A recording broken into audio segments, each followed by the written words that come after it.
people are interested, of course, in my pursuit in hopefully racing well on Sunday. But I love asking them, what's your goal? What did you run last year? What do you want to run this year? And so just emphasizing you being a better version of yourself today than you were yesterday. This is Running for Real, the podcast for runners who know that for every runner's high, there are just as many lows.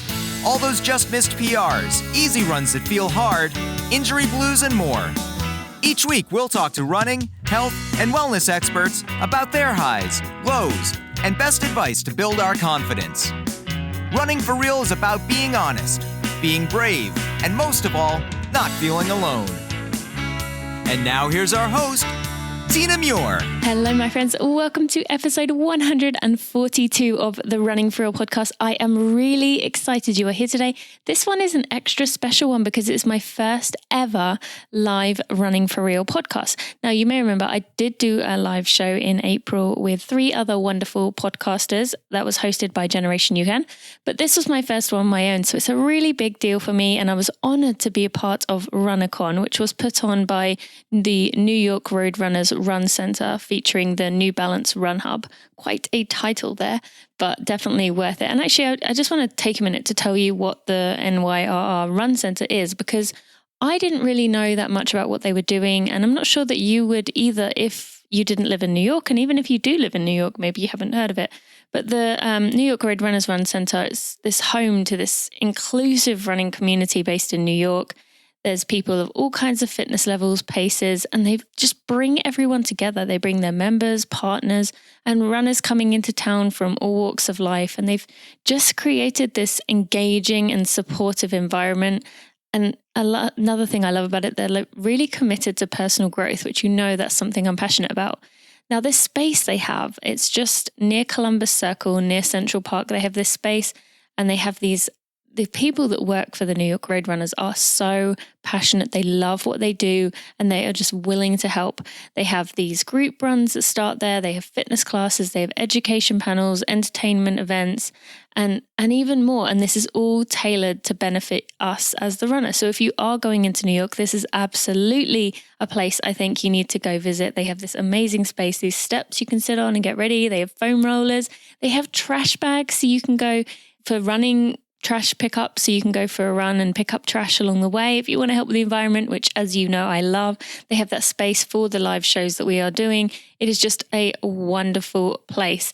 And they also provide race support services for their races. You can do bib pickup there, course strategy. You can learn about your course that you're going to be running, because New York Road Runners put on a lot of races. And there's also medal engraving there. This community helps to bring together the New York Road Runners mission, which I know is to help and inspire people through running. And I just wanted to tell you just a little bit about it because I just think it's such a fantastic place. All of their events and classes are free of charge. So what do you have to lose if you are in the area or traveling through the area? Oh, and if you want, there is a hashtag NYRR Run Center if you do happen to go there. Now, today at the Run Center, I was interviewing Meb Keflezighi, Jenny Simpson, and Rachel Pratt. I've never interviewed either Meb or Jenny before. I know they're both very big guests, so I was a little bit nervous about it. I did end up reaching out to them both before the interview just to kind of get to know them a little bit, so I didn't feel so like I was meeting them for the first time, but I didn't have to worry. They are both wonderful people. We talked about a topic that is really important to me. You know that I am passionate about youth development, so I was honored to have this conversation. And for those of you who don't have kids, or those of you who are thinking this isn't going to be interesting to me, actually, we go so far beyond that, and it's nice to hear Jenny and Meb telling stories beyond what they usually tell. They were talking about their childhood, they were talking about their upbringing, and it was really interesting. And all of us have some kind of child in our lives who looks up to us, who is admires us, and it may not be a child. Maybe it's a niece, maybe it's a family friend, maybe it's some other kid that sees you around their life somehow at a practice or some kind of event, and they want to be like you. We all have people who kind of are in our lives as children, and I just think this is such an important topic to talk about. As I said, I had no idea before this episode began but this is 20 years of free youth running in New York this year. And they're not just doing it in New York anymore. It's across the US. They've helped over 250,000 runners in elementary through high school through their Rising New York Road Runners program. So I feel so good about this company, and I just felt honored to be a part of this weekend. So I want to take a moment to quickly thank Body Health. Then you will go get to hear my live show. Thank you to Body Health for sponsoring this episode of the Running for Real podcast. And for those of you who are deep in marathon training, feeling exhausted every day, those long runs are kicking your butt.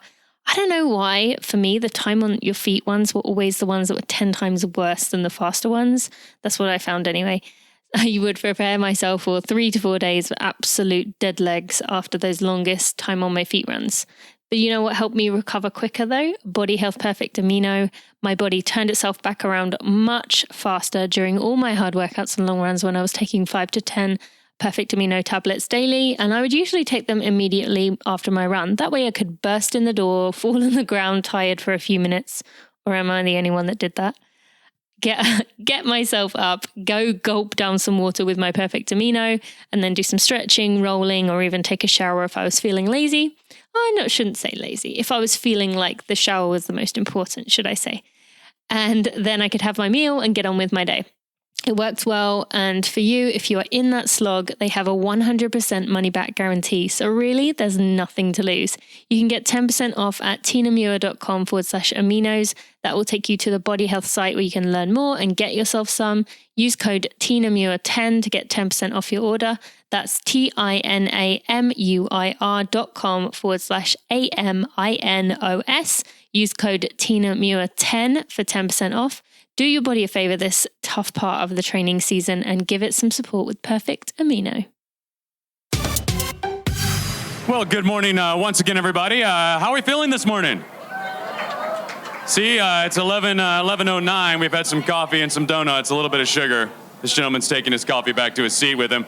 But again, welcome to the NYR Run Center featuring the New Balance Run Hub. Danny, have a great day. Give my friend Danny a little shout out. And to those joining us online, let's turn around. Let's wave to all the folks that are watching today. We'll give them some love from wherever they may be in the world. And we have folks watching throughout the world. But welcome to the second annual NYRR RunnerCon. We already started things off this morning talking to some of the ladies of the Fifth Avenue Mile. But I really have been looking forward to our next discussion because it's the future of youth running. Something very, very near and dear to our hearts here at NYRR. To get things started, and I'll have to probably interrupt the conversation they're having over there, but we'll bring out our panelist and our host. Please welcome for Running for Real with Tina Muir. Please welcome your host, Tina Muir. And then I can't show any favoritism here, but do we go ladies first? How do we do this? Please welcome Rising New York Road Runner Ambassador and Special Advisor, Jenny Simpson. Please welcome our Team for Kids Ambassador and my fellow master runner, Mr. Meb Keflezighi. And then please do me a favor and welcome New York Road Runner Senior Vice President of Youth and Community Services, Rachel Pratt. Rachel, Meb, Jenny, thank you so much for joining us. Tina, at this time, I'll turn it over to you. Well, firstly, thank you guys so much for being here. This is actually my first official on my own live show, so give me some grace here if I make a mistake. But I'm excited to be here amongst just some amazing people and looking forward to this conversation. So, Jenny, I want to start with you. So, having the credentials you do, Olympian. And just the former American record holder, all these kind of awards that you've won. I take it, you grew up a 5, 6, 7-year-old just running around, winning everything, and you just were at the top of your game from the start, right? Because that's how it works, isn't it? That's exactly how it works for everyone.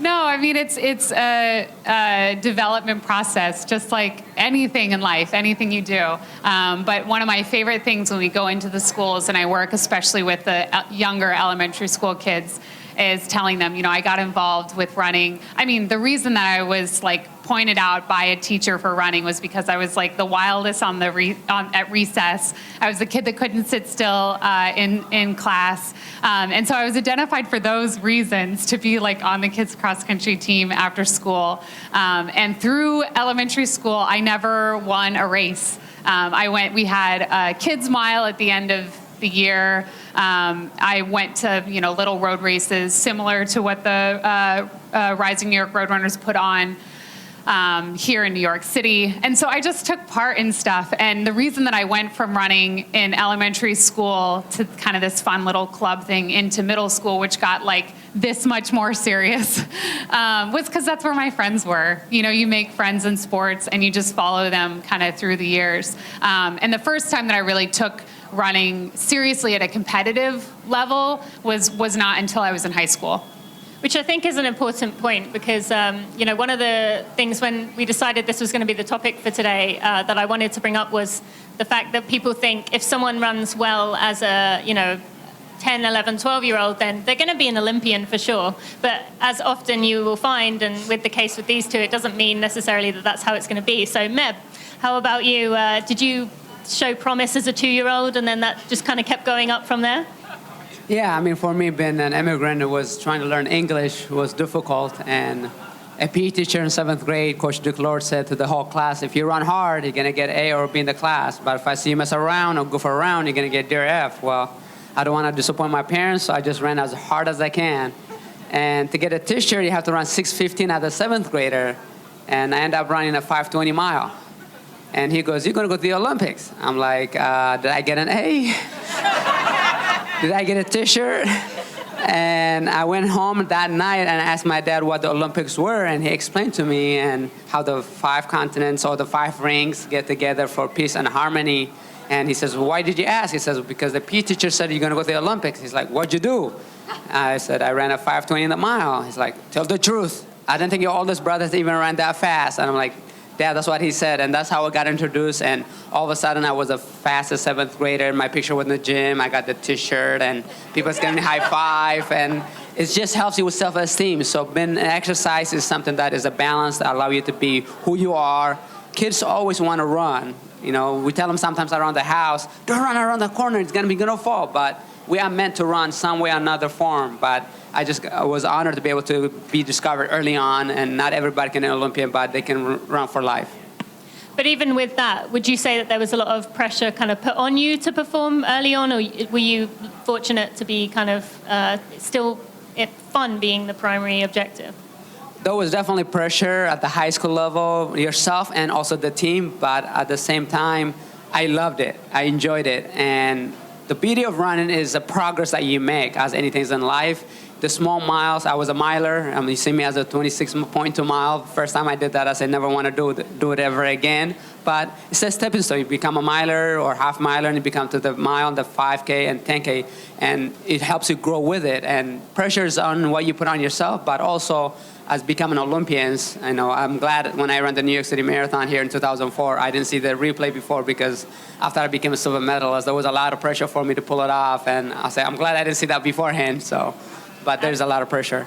Absolutely. And Rachel, this kind of having been your area that you work with kids up and coming, you work with youth, how do these two kind of line up with what you see with people who do reach the very top level? Is it kind of across the board, come from all different backgrounds?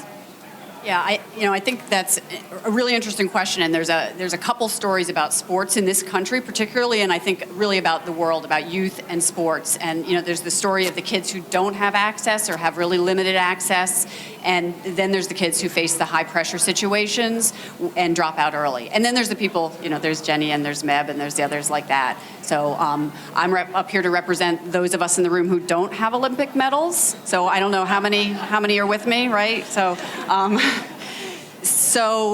yeah, there's a lot of kids that either just have very limited access to sports when they're young, and there's a lot of kids that are tracked too early, and we, as a country and as a world, we need to find a real balance for that. I think we can look to Norway and look to some other countries that do things a little bit differently, and it results in success for both kids being active for life like me, and also for high quality, high performance, world-class athletes. And how do you, I'd love to hear each of your thoughts on, but maybe we'll start with you, Rachel, as this is your kind of area. How do we find that balance between excitement for kids who do love to run, who love to be out there and enjoying the sport, and not letting them get carried away, letting them get obsessed with it to where they are at risk of burning out, versus not squashing their enthusiasm too much so that they kind of lose that passion? Rachel, maybe first. Yeah, I mean, as really young kids, when developmentally they're young kids, they need to be having fun. They need to learn fundamental movement skills, and they need to gain the confidence in those skills in a low-pressure situation. The kids shouldn't be specializing in sports and tracking into one sport when they're very young. They should be trying all kinds of sports. And so our system in this country, our sports system, is a $16 billion industry that's really driven by economics, not by what's necessarily best for kids.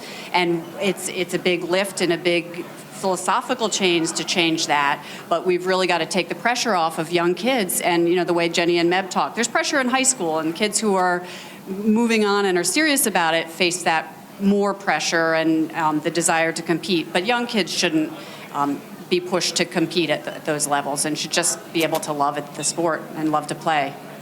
Meb, I would love to ask about your kids. You mentioned to me before that your daughter likes to play soccer.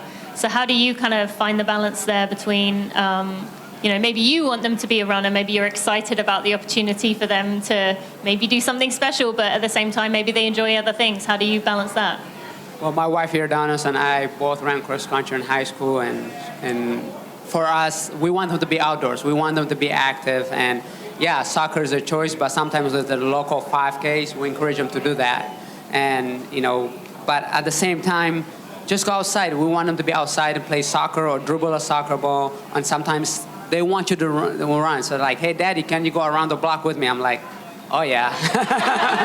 So, but I wait for them to ask me versus saying, hey, we're going to do this tomorrow. We're going to do this on Sunday. You don't want to put too much regimen on them. Let them have fun. But, they're positive influence in us. For me, I love to run, but sometimes my wife and I would go to the park and run with them or bike with them or play soccer with them. And as long as you're doing those activities, to this day, they don't have a cell phone, even though they want one, and I'm saying no for a reason. And your honors, my wife agree with that, and we give them electronic time sometimes on the weekend, no TV on the weekends, on the weekdays. So trying to have a balance, but at the same time, have them exercise. Right now, it looks like soccer is winning, and even though sometimes when they say, hey, can you take out to the track, or my wife will take him or I'll take him, it's a lot of fun. Thank you to Janji for sponsoring this episode of the Running for Real podcast. By now, you have probably heard me talking about them. You've probably seen me wearing them, and I am wearing them all the time, not just for running, but for leisurely day-to-day. They're so comfortable. And you heard the founder, one of the founders, I should say, Dave, a few months ago. He told the story of how the brand kind of came about. And now I'm moving to St. Louis, which is where the idea was developed. Just kind of crazy that that's where we are now moving to. I just feel like that's kind of come full circle. Anyway, I love the clothes. I've been getting so many compliments from other runners asking where I got them, and seeing you guys wearing them, especially when you tag me in photos, makes me so happy. And it makes you happy. I see that because they are so comfortable. Seriously, these are so comfortable, especially those middle short. I just love them. You can go to tinamuir.com/Janji. That's TINAMUIR.com/JANJI. You will see my favorite items there. But if you were to get one thing, I mentioned the middle shorts are my favorite. And with the Janji products, they're made of a lot of recycled materials, so you can feel good about their sustainability, which the running community isn't the best at right now. They are giving 5% of every purchase back to supporting clean water initiatives in the country their inspiration comes from. So right now, this season is Mexico. You can get 10% off at runjanji.com using code TinaMuir. That's RUNJANJI.com and use code TinaMuir for 10% off.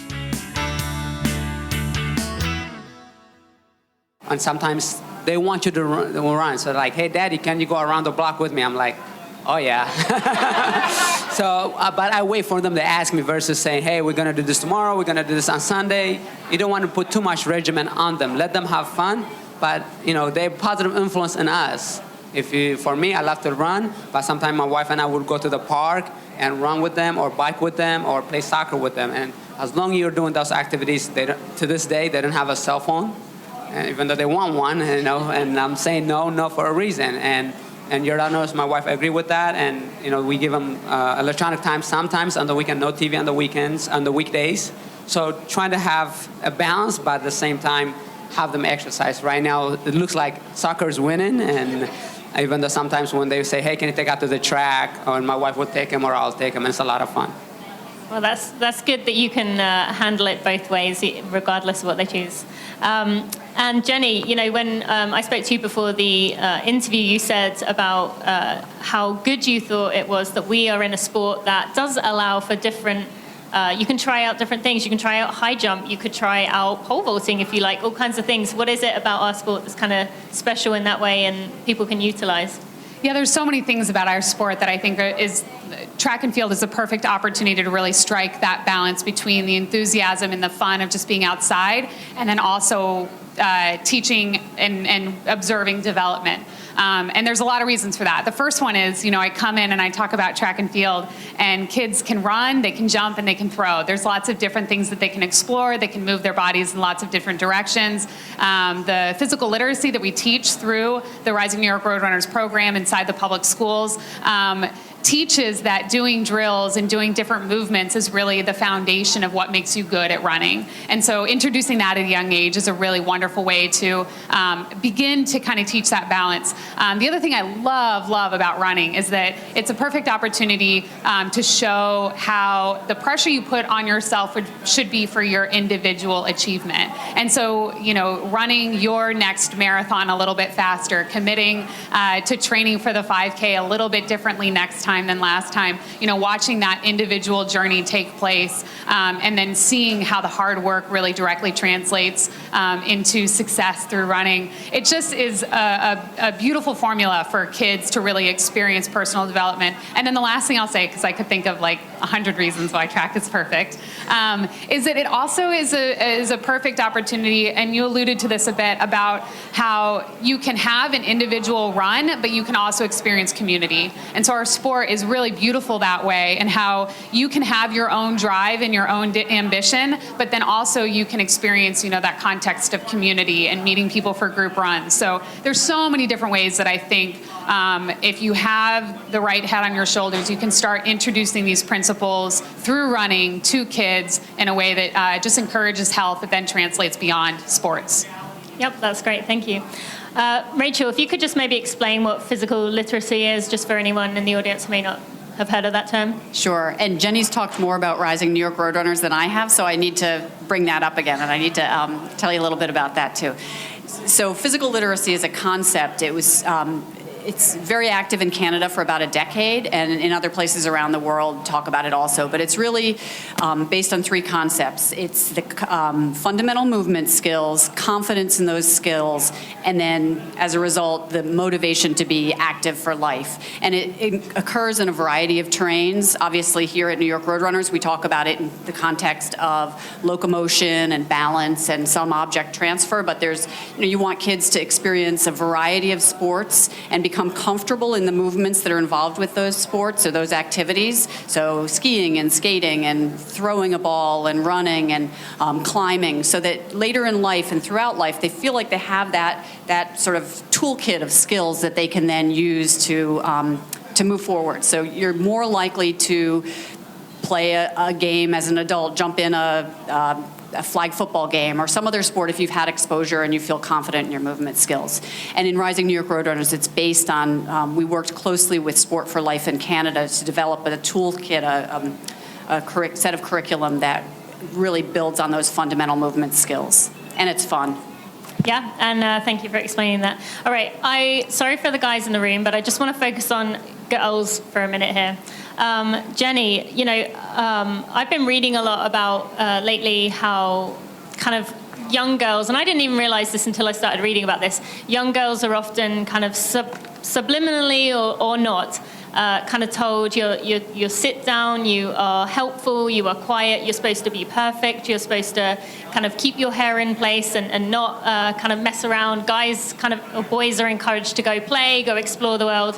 When it came to confidence, Jenny, how did your sport kind of coming through build your confidence? How did it encourage that self-esteem in you that didn't just go into your running, but also kind of went into other areas of your life to give you confidence and see that you can do hard things too? I think there's two ways that when I look back on my own experience, I see how directly sports really influence my confidence. And the first way is that as a young girl all the way up to a young lady, to a woman, I had an avenue where I totally was expected and encouraged to be highly competitive. And I think that that's an element that I really try to encourage young girls and encourage women even my age competing is like, it's great for women to be competitive. And sometimes I think there are instances where in the workplace and at home and at other places that kind of competitiveness is like, you're insecure about how competitive you can portray yourself to be as a woman. And so it's been wonderful for my confidence to have a place where that is totally acceptable and expected. And then to show how that competitiveness doesn't have to be totally separate from also being a lovely, gracious person. And so I've through trial and error and having that kind of license through sports, learned how and figured out and matured how to do that in my life. And I think that without that license, young people, whether you're a male or a female, you don't have an opportunity to kind of trial and error figure out what that life looks like, to be highly competitive and to be a gracious person in the same moment. So that's one place that my confidence has really been directed through sports. And then the other way is just being so secure and so happy and so proud of how strong my body is, and being a woman and being very connected with what my body is saying to me, that I can push myself beyond what I expected I could endure, and also being able to look in the mirror and be really proud of what I've worked hard and what I've sculpted over time. That's a really important lesson for young girls. Not everyone is going to be as lean and as cut and as an Olympic athlete. But to watch that development happen, you can even see from, especially, the high school ages, to watch your body kind of develop and then to see young girls see how strong they can be. That's a huge, huge part of your confidence then moving into adulthood.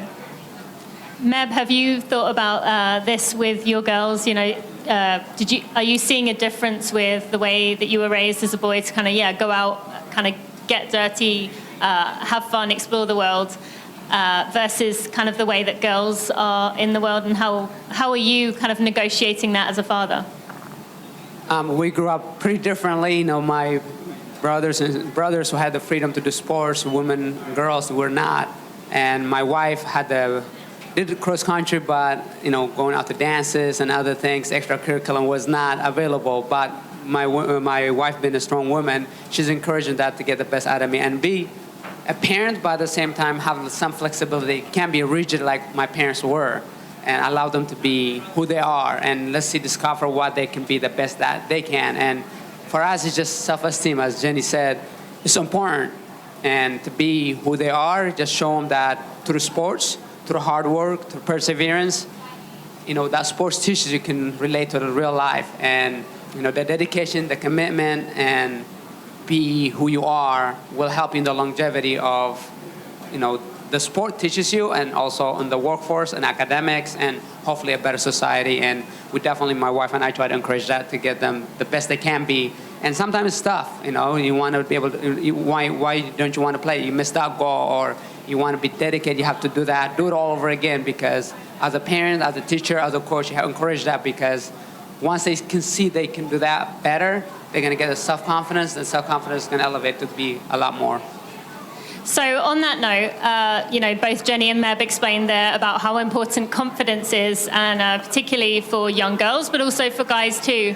And these two are very used to being celebrated and kind of applauded and awarded, but I just want to do something a bit different.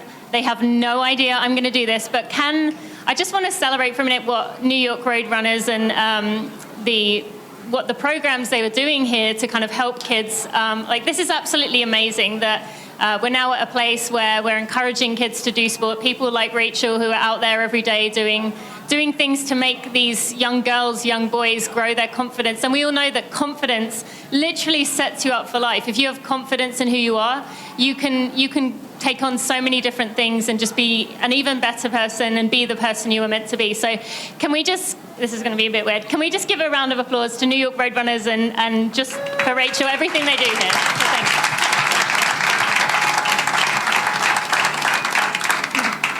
Now, on that note, so we all know someone influential. I'm sure in your mind, as we're talking about this, you're thinking about someone who maybe in your youth was an important part of what you do, was someone who maybe made a difference to you, who encouraged you to pick up the sport or just encouraged you to kind of shoot for some things. So I would love to hear Jenny and Meb, who are some, maybe one person or a few people who were really influential to you. I know, Jenny, in particular, you have two people who maybe most people listening here might not know about. Yeah, along the way, you have so many people. I always say that the podium you stand on is so way too small. It shouldn't be for one person. You feel like you should just gather up these hundreds of people throughout the journey of your career to kind of all celebrate these moments together.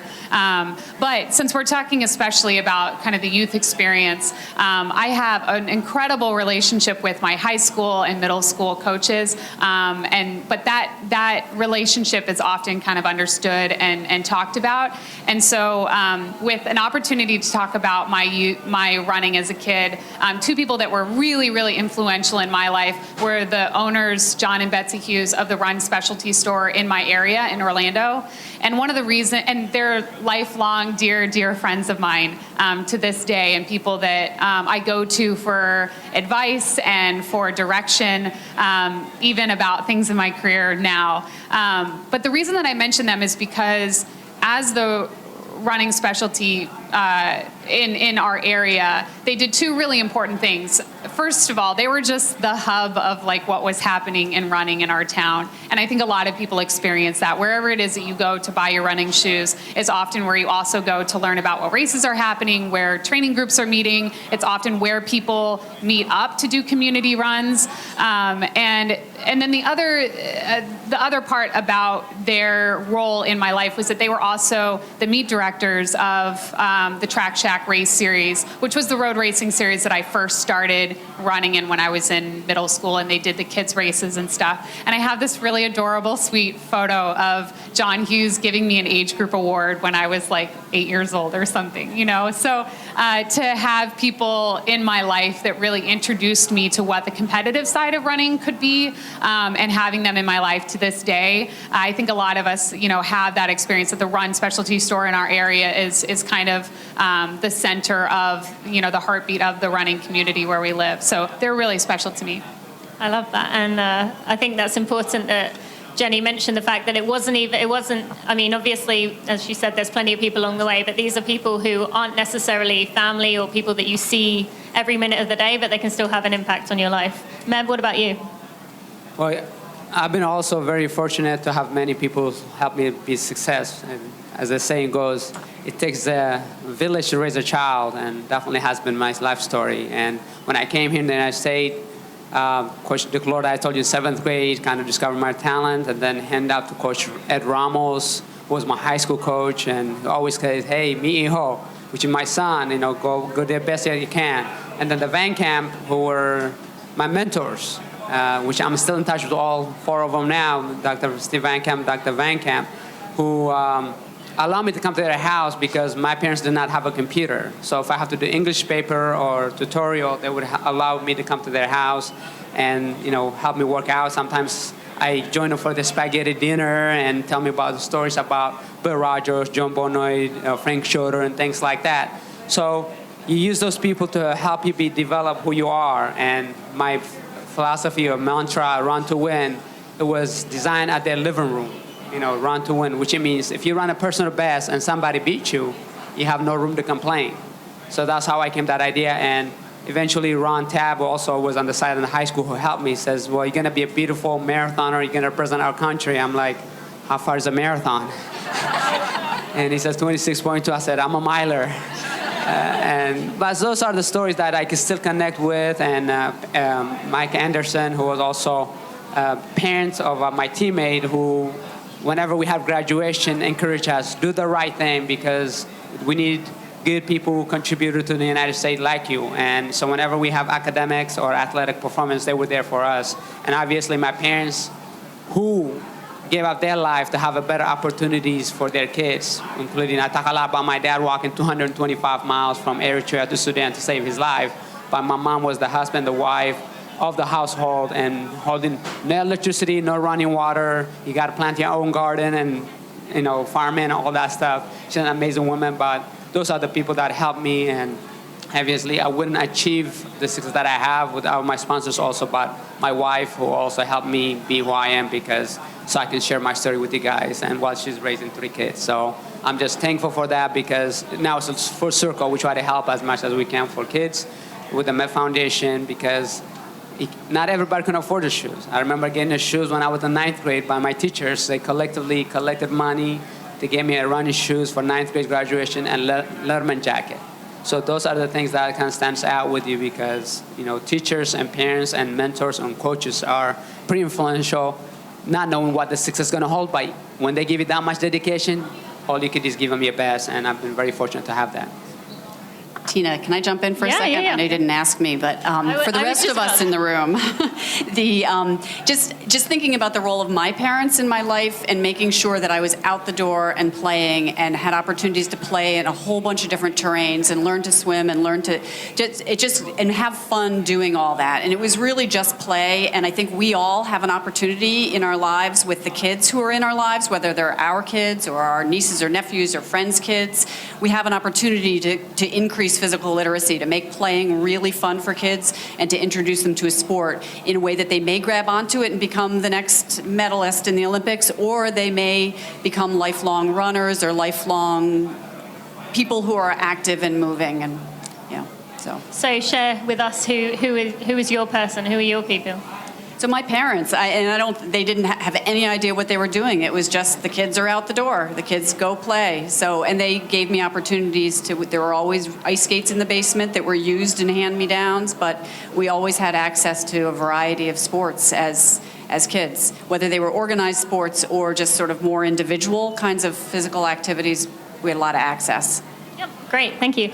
All right, Jenny, as an ambassador and a special advisor for Rising New York Road Runners, what does that role mean to you? Why do you think that is important to be involved with this? So as my career was happening, and it's still happening, I look at the platform that I'm building in my own career, and if I could make a difference, where and speak from this point, what would I want to say? And as I'm going through my career, and I volunteered and did some activities with it was Mighty Milers, and it was, other programs inside the schools. My experiences with the New York Road Runners, one of the things that really, really stood out to me was that they were getting sports and movement and running to kids through public school. My parents weren't big sports fanatics. I wasn't introduced to sports through my family or my parents. It was an elementary school teacher, a PE teacher, that got me into running, and then it was my coaches, throughout my school experience. I never had a private coach in my entire life. I've had public school coaches all the way even to going to the University of Colorado, and I'm still with my coaches from the University of Colorado. So I'm proud of that. I feel like I am a living example that the public school system and reaching kids through that avenue, it can work. And I'm in the sports lane, the best case scenario of that working and inspiring a kid. And so if I could do anything, I would go back and try to really democratically reach every child through the avenue that I was introduced to sports, which is through public school. And so when I found out that the Rising New York Roadrunners were doing exactly that, our values and our experience was just so closely and perfectly aligned that it totally made sense. So the most fun thing for me when I go into the schools is to just be a kid again. I occasionally get slightly scolded because I'm not paying attention or looking at the cameras or doing what I'm supposed to be doing because I'm so like down on the playground with the kids playing and doing the different things and trying to laugh with them and show them that the gap between us is not so far. And then the second most favorite thing, other than just goofing around with them and playing with them and having a fun experience with them, is telling them that I was them. And again, just creating opportunities to articulate that the gap between who they are and who I've become is not that far. And so that's just been a joy in my life to kind of add that to what I'm doing as I'm still kind of building my career. I love that. Thank you for sharing that with us. All right, Meb, what about being a Team for Kids ambassador? What does that mean for you? Well, being ambassador for Team for Kids is a great honor because the funds they bring for the youth free program around New York and also around the country is huge. I think it was the 20th anniversary for their youth and had done 250,000 programs around the country and just amazing 1.8 million from this infinity of it, so from the start of it. So it just means to, New York Roadrunners gets it, not only for the elite, but for the middle of the pack or the back of the pack, but also for the future. Run for life is their slogan, and I think what it means is inspiring to running, whether you are at the public schools who cannot afford it. I was one of those people that couldn't afford shoes. And there was growing up food stamps, and you're not going to say, hey, can you get me a shoes or a bike or things like that, but they get the whole picture. And to be able to rise, not everybody can be an Olympian or New York City champion or other thing, but the skills that you learn in sports would translate to be a positive contributor to society. And I think being an ambassador for that is to allow people who are running. I just learned today there's 95 people running the Berlin Marathon on behalf of Team for Kids so they can do fundraising. So it's just incredible to do in New York, in Berlin, in Chicago, in Boston, and many around the country just to help for the benefit of the young kids. And I think it's incredible work. And I'm just honored to be part of that team. Yeah, well, we're happy to have you doing something like that. It's very important to give these kids role models. And Rachel, what is it about people like Meb and Jenny and some of the other ambassadors you have? Like, how do you select who you're going to use, and why is that important to have these role models for these kids? So I think in part we select them, but in other part they select us. Meb and Jenny both come to us because of their passion about just what we're doing here at New York Roadrunners. So we're really honored to work with them. We've had the opportunity to work really regularly on the ground, particularly in Rising New York Roadrunners. Jenny's been in lots of our meetings. She understands Rising New York Roadrunners and all that we do as well as we do. And Meb goes out for a run. You were at a run this morning, right, with the Team for Kids on one of their pre-marathon training runs. So it's really a real engagement. It isn't about being just a face with the program. They're really here. They're with us. They support us. We at Roadrunners, we feel their support every day. So I always think Jenny said she likes to get in there with the kids. I was at a giving away shoes in Harlem yesterday, and I ended up next to Jenny on the floor putting shoes on a kid, and I hear Jenny going, who's annoying? Who's annoying? Who's annoying? Who's annoying? And I'm like, you are. And I look, and it's Jenny, and she's, just playing with the kids, trying to get them laugh on the floor. So she really, you can't pick her out in the crowd of the kids there because she is so down and in there with them in the room. So I want to ask each of you, if you had a kid was sitting right in the audience here or a parent of a child, what would be one thing you would like to say to either the parent or to the child to kind of inspire them to try this sport, to see what they can do in it? Oh, it's a lot of pressure to have only one chance to get it right. But I guess the one thing I would emphasize with kids and with parents is that I did an event here last night, and there were a lot of people that were coming to pick up their bibs getting ready to run the Fifth Avenue Mile on Sunday. and people are interested, of course, in my pursuit in hopefully racing well on Sunday. But I love asking them, what's your goal? What did you run last year? What do you want to run this year? And so just emphasizing you being a better version of yourself today than you were yesterday. And that's the beautiful thing that running can do, is it can really track your progress.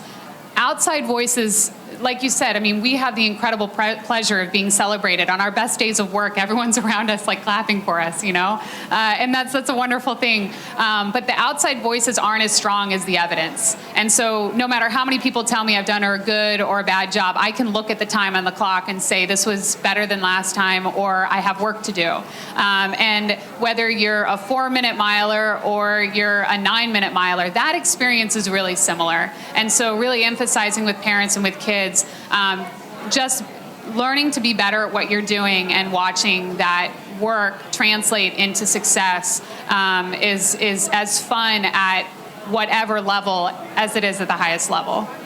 I love that. All right. I just want to clarify. When I said parents, everything you said, absolutely agree with. For people out there, maybe you don't have kids, maybe you have a niece, a nephew, maybe you have someone you see, maybe you work with kids. It could be anything, but think about who that person is for you and how you can inspire them in the future. So Meb, what would you say? I would say let them have fun, because if they're having fun, they're going to draw you to it. And whether it's throwing a frisbee or throwing a ball or just go for around the block, because that block is going to become 2 blocks become 3 blocks, and eventually it's a mile, and they want to say, hey, I want to see what mile I can run in. And the parents, what a joy, or uncles and aunts, joy to do together.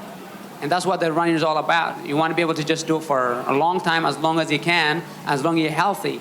And you're going to have disappointments here and there, but if they're having fun, they're going to keep doing it. I retired almost 2 years ago, but I still love to run. Why? Because it's fun to be outdoors. It's fun to see other people and be able to say, hey, good morning, the thumbs up. I haven't met anybody who have gone for a run and regret it. It always is like, oh, I'm glad I did that run. Maybe the first day you're like, why did I do that? I was sore. But after that, you keep doing it, you're going to have fun.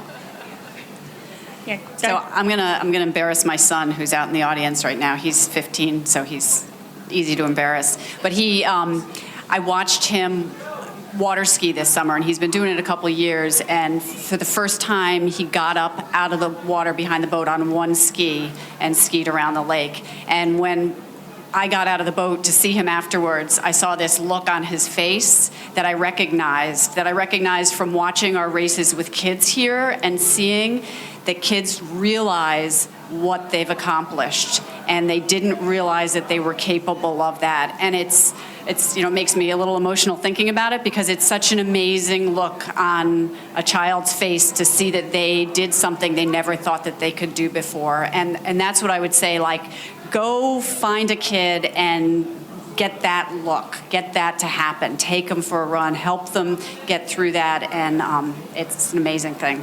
Great, thank you for sharing that. And I'm sorry to your son for calling him out, but that's a perfect example there. Yeah. Okay, so just to wrap up with my podcast, I always end with asking people about a running for real moments. That's something only runners will understand, something weird and wonderful that we do. So Rachel, I'm going to start with you because I love your example. Yeah, probably Meb and Jenny don't know this example because they run a little harder than I do, but I think about when you go for a run in the winter, right? You go for a run in the winter, and it's only maybe 8-10 miles or something, and you come back and you can't decide whether or not you need to wash your running clothes because it was only 8 or 10 miles. That is a perfect one. All right, Meb, you okay to go with one? Only runners can understand. I think, when you're a runner, you're running with a watch. Say you're running 6 miles, but it's 5.8 or 5.9, and you loop around the parking lot to get it to 6 miles, and you get it done. I think we have all done that. So, Jenny, what would you say? I'm going to kind of steal an idea that you planted in my mind earlier. I know 5 different bathroom stops in Central Park. You got to know. You got to know that you can get to it within a mile or two. So, yeah. You wouldn't believe, or those of you who do listen to my podcast regularly do believe that I would say maybe 40% of the time people bring up bathroom issues. It's a pretty common theme there. So just to kind of wrap up here, I want to thank all three of these for coming up here, but I would love, honestly, to know that influential person for you. So if you want to like share a picture later of you with that influential person during your childhood, your life, or share it with all three of us, put it on social media and tag us, I would honestly love to see that. But so if you want to, feel free to do that. But I want to thank Meb, Jenny, and Rachel for being up here with me, and for you guys for listening. It was a great conversation, and I appreciate all of you for being here.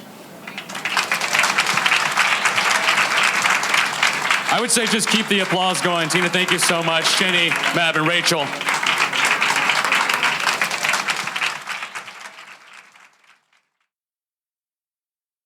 Thank you so much to MetPro for sponsoring this episode of the Running for Real podcast. Now, we've been talking these last 6 weeks about many of the aspects of MetPro, of diet, of nutrition that you may have been wondering about and have been wondering about. Some of these have been your questions.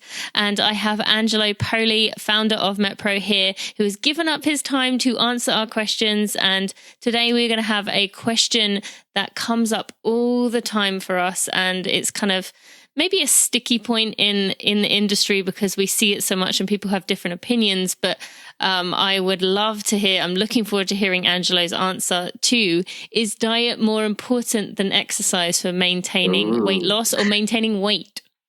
Okay, that is a tricky question. Okay, so no, a diet is not more important. It is more immediate. So I don't like the psychology of thinking that one part is, it's like saying, well, it doesn't matter that your side of the boat is sinking. It's all one boat. You need to have a clean diet. You need to eat healthy, and you need to exercise regularly if you want to thrive. So you have to have both. That said, here's where that kind of psychology comes from. You know, you hear the stories like you can't outrun a bad diet. Yeah. Well, here's why that is true. It's going to take me a little over 2 hours to burn 1,000 calories if I'm exercising intensely. Mm-hmm. You put a pizza in front of me, and it's going to take me a little over 5 minutes to eat 1,000 calories. So just from a practical standpoint, it is a more immediate lever, because if you can refrain from participating in the quick calorie consumption, you can do that very quickly. Now, I will go one step further, though, and explain a little bit of the biology behind how our bodies are influenced over time dieting or over time exercising. Exercise tends to be accumulative, and the more you exercise, or I should better say more consistent over time, the longer frame of time you've been exercising, the more your body works the way you want it to. It becomes a more efficient fat-burning machine. It becomes more efficient at fueling activity. You become stronger, better stamina, and it just gets better and better as long as you stay with it. With dieting, the longer you diet or eat clean, your health improves more and more over time because of that clean eating. But from a metabolic standpoint, the job of the metabolism is to acclimate to your environment. So even if it's a good diet you're participating in, you're going to see the greatest impact from that right out of the gate when you initially change your diet to that new routine. And then the longer you do it, the more your metabolism is simply going to get used to that as its new norm. You reach homeostasis. So that's why the diet question is more elusive and can be more confusing. If somebody says to me, I want to change my aesthetic or my body in 3 weeks, I'm going to tell them, well, let's talk about your food. But if somebody says, I want that change to stay for 3 years, then I'm going to say, tell me your schedule. How are you exercising? Interesting. I didn't know where you were going to go with that answer, but that's really interesting and explains a lot, and kind of also kind of falls nicely in the middle of the of the answer there, that it's not too extreme either way. So thank you so much to Angelo for explaining that.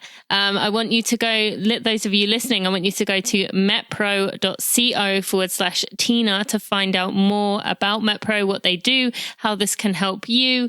And you can also go back and listen to episode 126 of the podcast if you want to hear the episode with Angelo. Lots of great advice there if you loved this part.